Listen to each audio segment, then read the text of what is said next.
எல்லாரும் சொல்லுங்க பாப்போம், இயேசுவின் ரத்தம் ஜெயம், இயேசுவின் ரத்தம் ஜெயம்.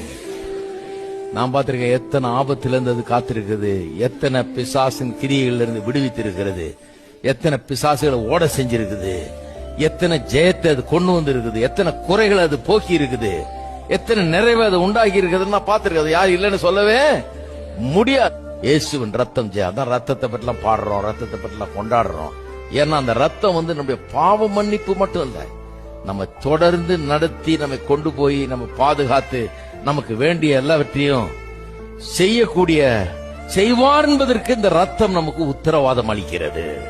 ரத்தம் என்ன சொல்லுது? யூ ஆர் டிஃபரண்ட், நீ வித்தியாசமானவன், நீ ரத்தம் பூசப்பட்டவன், ரத்தம் தெளிக்கப்பட்டவன், உன்னை அழிஞ்சு போக விட மாட்டேன், உன்னை எவனும் மேற்கொள்ள விட மாட்டேன். உன்னுடைய எதிரிகள் ஒரு வழியா 7 வழியா ஓடி போவார்கள், எல்லாரும் கண்டு உன்னை கண்டு பயப்படுவார்கள் என்றாரு.